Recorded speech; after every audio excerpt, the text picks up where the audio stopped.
got one of the good ones out of the way. Aram and I did the AL East yesterday, grading off seasons. Now Peter and I have to suck it up and do the American League Central, which kind of stinks. Like there are two teams here that I think are going to get good grades, and everybody else, it's like, what the hell were you doing? Jack Peters, Just Baseball Show for Tuesday, February 7th. Are you full blown like in Super Bowl mode right now? What are the props?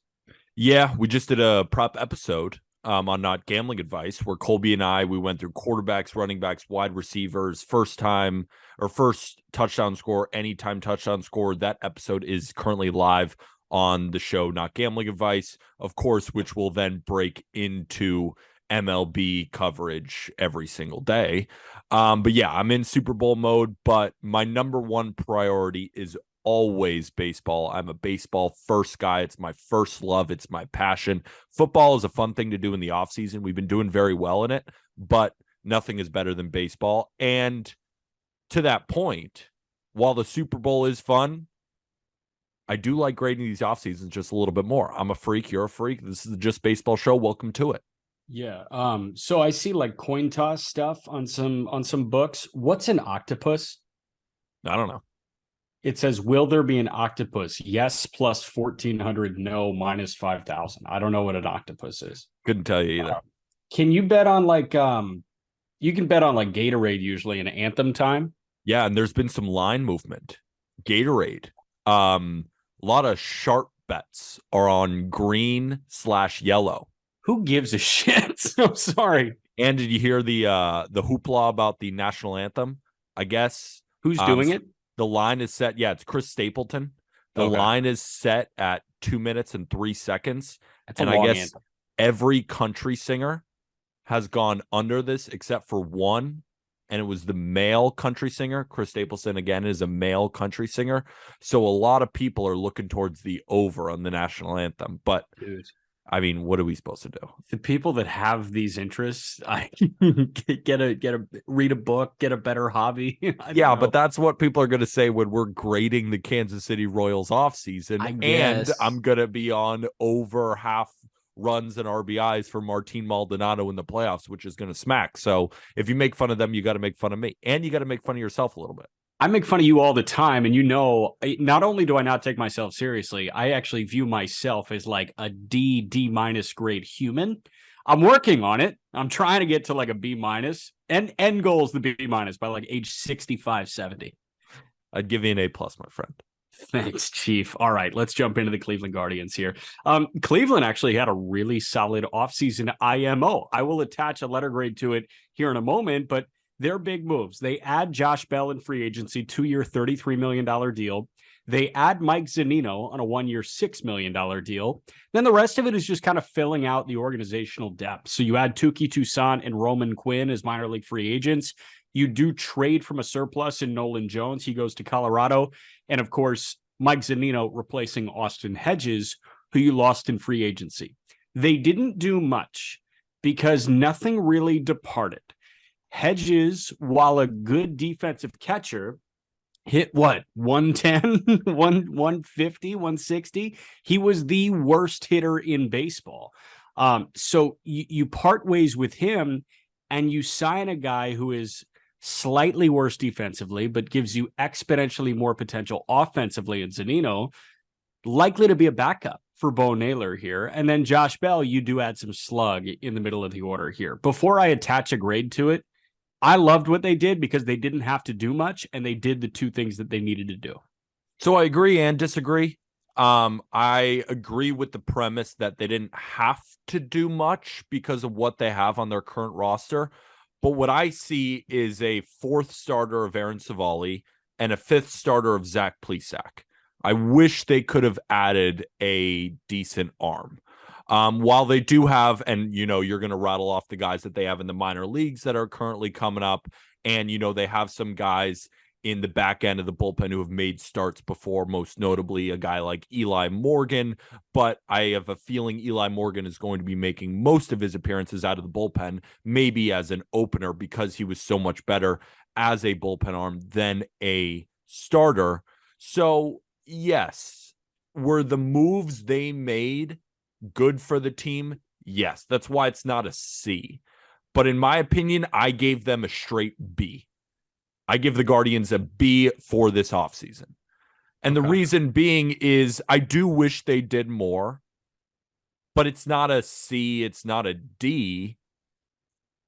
But when you look at the moves in a vacuum, Josh Bell is an upgrade, good signing there. And yes, Austin Hedges is one of the worst qualified hitters in Major League Baseball over the last few seasons, maybe the worst qualified hitter. But it's hard to quantify what he does defensively. I mean, you can quantify it through framing metrics, looking at his pop time, all that kind of stuff. But we've spoken now to multiple Guardians pitchers, and they rave about Austin Hedges. We talked with Ryan Lavarnway, who's been a catcher for 10 plus years, tons of time in the minor leagues. Talk to us about how valuable Austin Hedges is, kind of similar to why the Astros won't move off Martin Maldonado. So I don't see that as this huge upgrade because of how bad Hedges has been offensively. I view it as a above average offseason, but not a great offseason. Okay. I actually do view it as a really good offseason. I'm going to go higher than B. And the only reason I'm going to go higher than B is because you cite the back end of that rotation.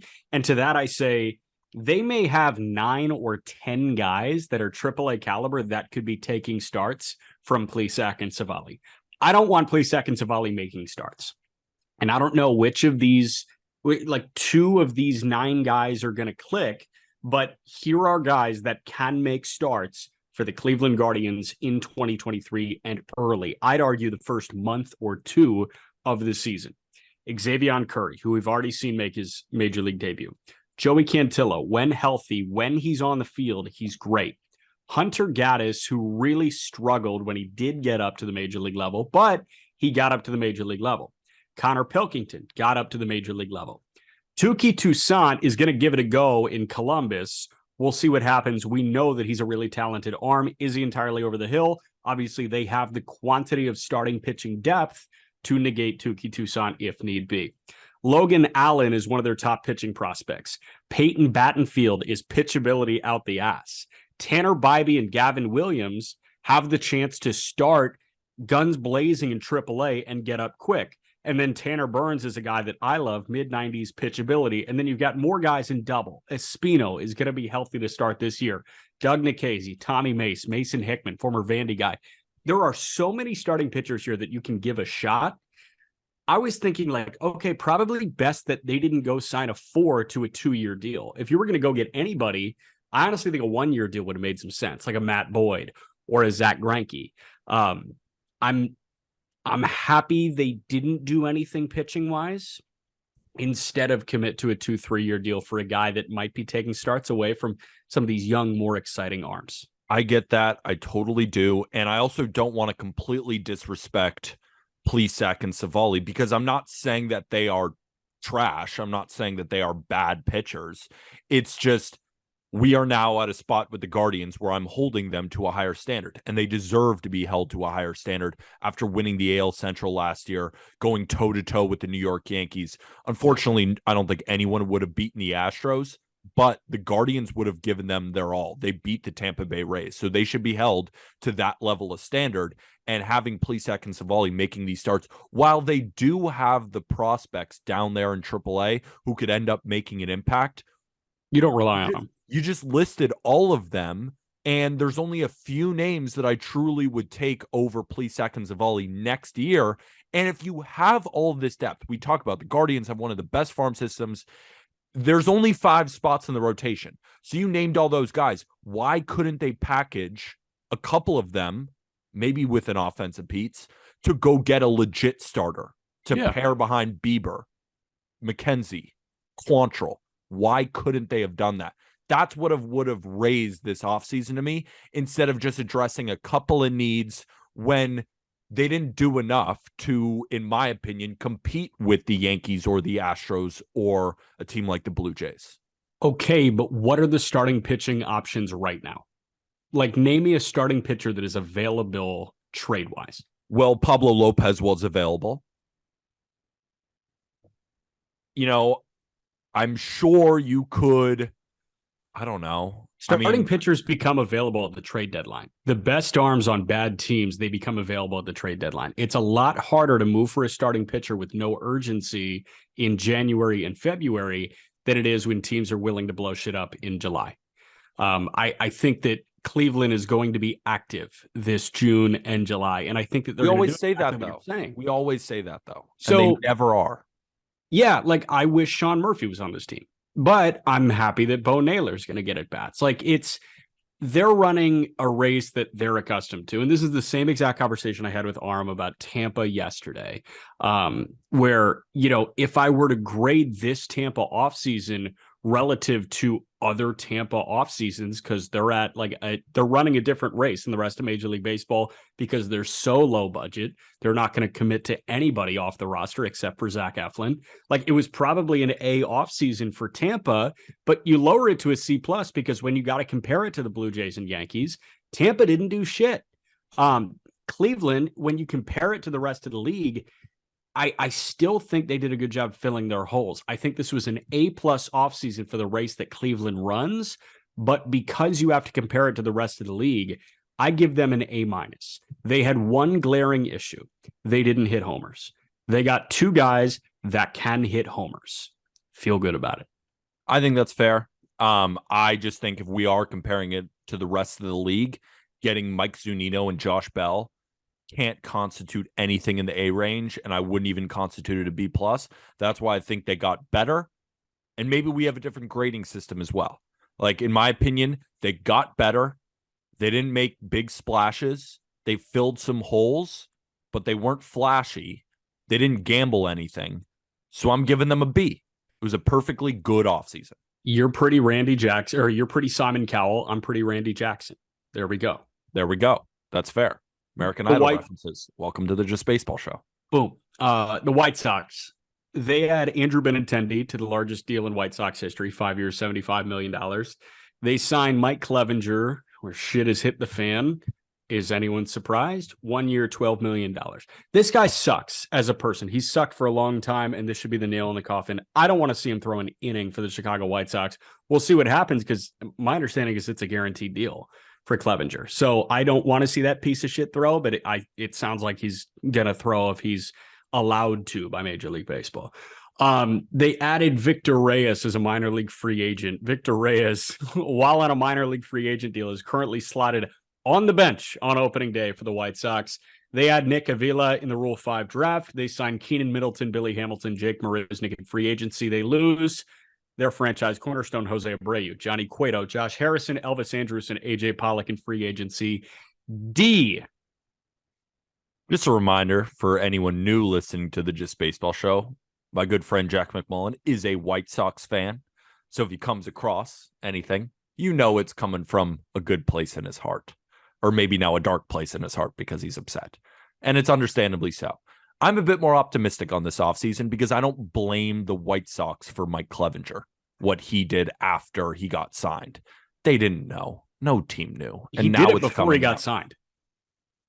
But did they know? Did any team know? They said they didn't know. My thing is, why wouldn't you do a better vetting process on a guy you're about to give $12 million to? I think that's fair. I guess when I went into it, I wasn't blaming them fully. It's still a black eye, but it didn't go into my grading as much, and I'm not going to change that. What they added was actually fine, I thought. It's what they subtracted, which really hurts their grade for me. You listed those 5 guys, and those 5 guys were big-time contributors last year. Talk about a guy like Elvis Andrus, who was a great deal for them, was one of the better shortstops in Major League Baseball by WAR. He really was. Johnny Cueto turned in a fantastic season. So while they might not be the biggest names, contributors for them last season that are now not on the team will certainly hurt them. I gave them a C minus. I understand if you want to blame them for the Clevenger thing, putting that in the D range. I'm not faulting you for it, but I didn't do that. So that's why I'm giving them a C minus. So Olivia Feinstead is the woman who is accusing Clevenger of this. According to Alden Gonzalez at ESPN, she has been in touch with Major League Baseball investigators since last summer when Clevenger was a member of the San Diego Padres organization. She's in touch with MLB investigators last summer. I think the White Sox, if they did appropriate digging, they would find out what's going on with their $12 million man. All right, you sold me. D. D. Idiotic that you don't check up on a guy that got in trouble during the height of COVID in your city. Zach Plesac and Mike Clevenger, they went out in Chicago during the 2020 season. You're not supposed to do that. They were teammates with Carlos Carrasco, who was literally a cancer patient a couple years before then. This is a selfish motherfucker. He's a piece of shit. If you want to read anything about this, go read it. I can't believe that they didn't do their homework here. Now back to baseball. Benintendi is a good pickup. I like Andrew Benintendi in that outfield. It takes at bats away from Gavin Sheets. Good thing. Thumbs up, White Sox. But we've seen very limited impact, right? This is a guy that is going to slug a couple points higher than he hits. Might be a 300 hitter, but he's going to slug 370. He's not going to be a 400 slug guy again. It's not magically coming back. He's not the guy that won the Golden Spikes at Arkansas. Is he a $75 million player in this past offseason's market? Yeah, probably. But I don't think like this contract, you're going to say, wow, this was really worth $75 million because he's going to be a table setter, a two hitter behind Tim Anderson, who's leading off.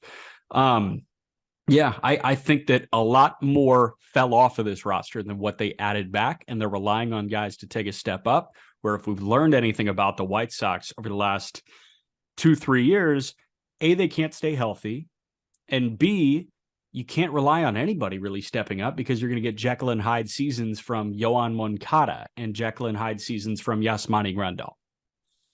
You're right. D. D? Yeah, you sold me. Both D's, the Twins, they re-signed Carlos Correa after he agreed to, $350 million with San Francisco and then $310 million with the Mets. 6 years, $200 million with Minnesota. They signed Christian Vasquez in free agency, 3 years, $30 million. They signed Joey Gallo to a 1-year, $11 million deal. They acquire Kyle Farmer and Michael A. Taylor in trades with the Reds and the Royals, respectively. And the big one, they acquire Pablo Lopez, Jose Salas, and Byron Chorio for Luis Arraez. I like what the Twins did. They didn't necessarily need Arraez, especially if they are assuming that you get a healthy Kirilloff to play first base. You got Polanco at second. You bring Correa back. Correa's the shortstop. Jose Miranda can play third base now. I like that they went and got a catcher because Jeffers wasn't working out. Gary Sanchez wasn't working out. So you go and get Christian Vasquez, who I don't really think is a 10 million AAV guy, but you know what? He's a starting catcher in Major League Baseball, and he can still hit a bit, and he can command a staff. I like the give it a go deal for Gallo, right? It's a 1-year deal. It's not going to hurt your luxury tax number that much, especially because the Twins are going to sail under it. $11 million is a good audition number for a guy that could hit 35 bombs if the stars align and he gets adequate plate appearances. And then Farmer and Michael A. Taylor are good just depth adds, and you get another guy, another 3 in Lopez to be able to plug into the top of the rotation. For Minnesota, considering where they were last year, I'll give them an A- again. I thought you broke it down perfectly. I don't even really have much to add other than I thought every single one of their moves was a great move. They needed to add to the rotation. What did they do? Got Pablo Lopez. What did they have a surplus of? Infielders. What did they do? Trade Luis Arraez, and they also got 2 prospects out of the deal when a lot of people thought the swap was going to be the fair trade. They won that deal. The Gallo deal, gamble. And it could be a great one. Could be a bad one, then whatever. He doesn't play for you. Maybe play some DH, maybe doesn't. Not much of a hit to the salary. Christian Vasquez is a starter in this league, and he's better than Gary Sanchez, so there's an upgrade there. They just made upgrades everywhere and addressed basically everything. The one thing that keeps me off an A+ is they didn't really add to the bullpen, but they have a fine bullpen. I just wish they added a big time guy, and they still have time. Remember, a guy like Andrew Chafin is still out there. Like, there are still guys to be signed. I'd like to see the Twins make one more splash in the bullpen. But even if they don't, I'm giving this offseason an A. I thought it was one of the best off seasons in Major League Baseball. So Duran is going to be the closer, methinks. Jorge Lopez will be a setup guy. Those can honestly be like dueling closers. Great. And then after that, it's Griffin Jax, Caleb Thielbar, Emilio Pagan, Jorge Alcala. Yeah, I would like one more middle reliever. I think Chafin would make a lot of sense here, especially with Lopez and Duran being right-handed and with Griffin Jax being right-handed. But yeah, I hear you on A. I just say A- because I may not be as sold on Christian Vasquez as an everyday catcher as you are. Okay. Now, if they didn't re-sign Correa, I'd be looking at like a C+. I'd be looking at it in the B range if they didn't sign Correa.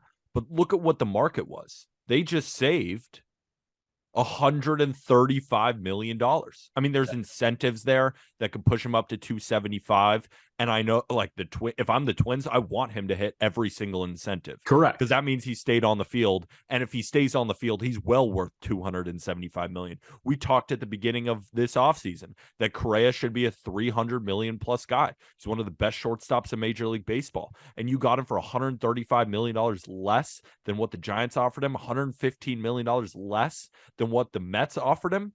They had an amazing offseason. I thought they killed it.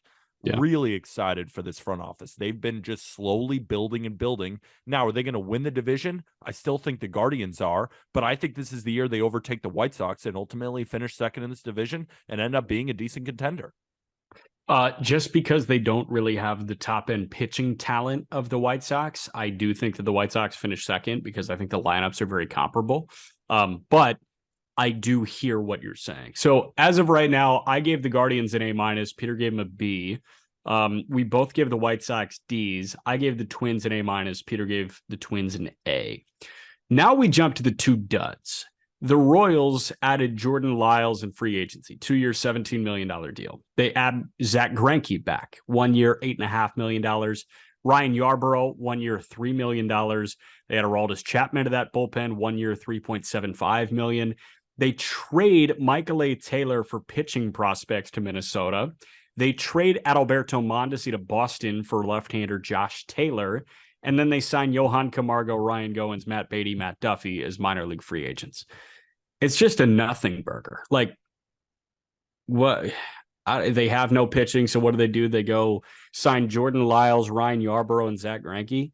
That doesn't scream wins, does it? So when I was looking at this, I immediately thought C. And then what's going to move me up or down? I didn't like the Mondesi trade at all. Josh Taylor? Like a middle reliever? What are you doing? Couldn't you have gotten more? Maybe you couldn't have gotten more. And I'm looking at it and saying, well, Mondesi's talent deserves more. And maybe no other team would give them, so that's the best deal they could have gotten. But his production doesn't deserve more. His production deserves less to this point.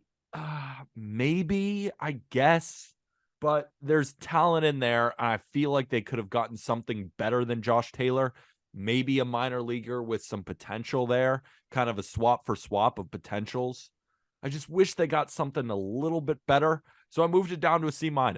I thought it was clearly a below average offseason, but it's not a D because I like them bringing back Greinke. I like them bringing back some veterans in order to teach the young guns because their development in Kansas City has been dreadful in terms of turning young pitchers into good starting pitchers. So maybe bringing in like pitching coaches in a way helps. So that's why I was like, oh, maybe a C+, but I didn't like the Mondesi deal and then nothing else jumped out at me. So I'm going with C-. So there were a couple other names that I would like enjoy watching more than Jordan Lyles and Ryan Yarbrough. 2-year deal for Jordan Lyles. Why couldn't you give Corey Kluber a 2-year deal? He got 1 year, 10 with Boston. Why couldn't you give Johnny Cueto a 2-year deal? He got 1 year with the Marlins. Like, these are such sad names. What about Michael Wacha, who's still available? Yeah, I mean, like, there's just nothing here that screams, oh, wow, we got Jordan Lyles. And then Ryan Yarbrough is a lefty that throws 86. I'd rather have Quintana. Obviously, Steve Cohen really wanted Quintana, so Steve Cohen went and got Quintana. But even a guy like Manaea, right? 2-year deal with San Francisco. Manaea screamed San Francisco Giant, but you know what? Like, if the Royals made a competitive offer on a 2-year deal, he would immediately be the second best arm in that rotation behind Brady Singer. So there were a lot of other C plus guys I would have gone with over Jordan Lyles, and there were a lot of D plus guys I would have gone with over Ryan Yarbrough. So I give him a D plus just because they were boring moves, and I don't even think they were the right boring moves. Yeah, you can give him a D plus. I wouldn't even care. It wasn't a good offseason. I think that's the end of it. They could have gone Ross Stripling, a guy who I'm high on. They could have gotten a lot of different guys, and they went with weird options. Like, I think personally, I'm in a role as Chapman hater. Finally, he's gone. Good luck with him. I mean, he can't keep his velo anymore, and that's what makes him so special. Dude, so he's not going to throw the ninth inning for the Royals, I don't think. Whatever he does, like whatever innings he gives you, I don't think they're going to be even worth $4 million. Like, it's a low gamble, I guess, because it's like whatever, you have $4 million for a reliever. I shouldn't be looking at it that harshly, but at the end of the day, I don't think he's going to be very good. I would not have signed him. So this week at justbaseball.com, I'm going to be writing the 10 most must-watch guys in Major League Baseball. Love that. A lot of it is good. A lot of it's like, hey, Julio Rodriguez is going to be on that list because everything he does is so good and it's so must-watch. Like Trout and Ohtani are going to be on that list. Oneil Cruz is going to be on that list because while you have everything great that he does, you also have the crappy stuff that you can't take your eyes off of, like the throw that goes 5 rows up in the seats at Wrigley. Like, that's hilarious. Aroldis Chapman, when the Royals are 20 games back in August and he's throwing down 3 in the 7th inning, that might be must watch because this guy has just been 9th inning, 1-run lead for his entire career.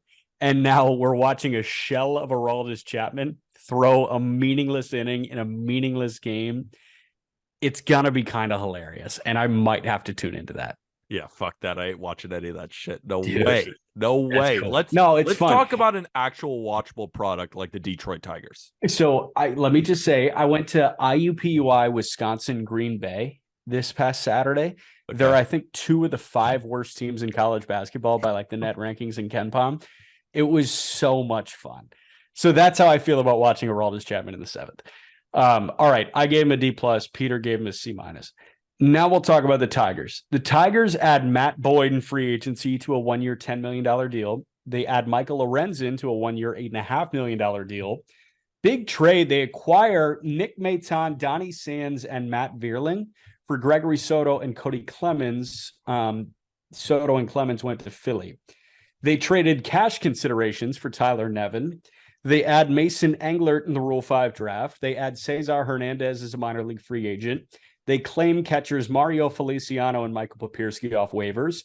They lose Jeimer Candelario, Tucker Barnhart, and Andrew Chafin to free agency. A lot of very non-notable stuff going on here. But I'm very impressed with the return they got for Gregory Soto and Cody Clemens. Because you've got, albeit a good one, and an all-star, but an incredibly volatile arm at an incredibly volatile position in the bullpen, and a power hitting second baseman that you weren't sold on being a contributor for you at the big league level in Cody Clemens. You package those 2 and flip them for 3 guys that are going to get 400 plate appearances for you. And that was really impressive. I agree. I was going to say the same thing. Like, I kind of liked that move, but what ruins the offseason is I think they're losing guys who are contributors for them. If you talk about Candelario, talk about Barnhart, talk about Chafin. There's a part of me that likes all 3 of those guys in specific roles, and they're going to lose all 3 of those. But like you said, I like the Gregory Soto trade, and the only reason he's an all-star is because the Tigers haven't had any all-star worthy players that every team needs an all-star. Right. So that's like the joke. It's like, I remember on Tigers social media, they're like, we got to thank the 2-time All-Star Gregory Soto. I'm like, come on, he never would have been an All-Star on any other team. Like, that's his claim to fame when you realize he doesn't strike out guys at the rate that you think he would throwing 100 miles an hour. He walks the world. Yeah. Like, the Phillies are getting a guy who might be used as a lefty specialist. Like, maybe not much else, because they got Alvarado. They got good bullpen guys. So while the Phillies could do it, like, I'm not saying that the Phillies got fleeced here or anything. They are in win now mode, and Maton, Vierling, they're not going to help them win now, so they could afford to do it. But it was an overpay, in my opinion, for Gregory Soto. So that's, I guess, what bumped it up from a D to a C- as well. I gave both the Royals and the Tigers C- because the Royals did more, but the Tigers did better for the moves that they made. So I gave them the same. Yeah. So I don't know. Lorenzen's stuff looked jumpy in May in Anaheim. I will say that. Like, I was, watching a Lorenzen start in April and May. I'm like, hey, Michael Lorenzen might be back. I remember you talking about that. You're like, Lorenzen's kind of nasty, and he was there for a little bit. But then he sucked again. Yeah, then Matt he started Boyd playing outfield and like. Right. Cue up Homecoming by Kanye and Chris Martin, right? Like, he's all the way back with the Detroit Tigers. I like the addition of Englert. Aram and I have talked about that. We've also talked about it on the call up. Englert's a guy that is going to be contributing to their bullpen. My biggest question is the catching situation without Barnhart now, because you've got Eric Haas that's going to run out there as the opening day catcher. I'm still holding out some hope on Dylan Dingler, who is an uber athletic catching prospect for them that struggled mightily in Double-A when he got up there, but he was excellent to start the year in High A. You think you put too much pressure on him? Because you've been all over Dylan Dingler now since he got drafted, and he probably listened to the podcast and was like, I got to show out for our guy, Jack.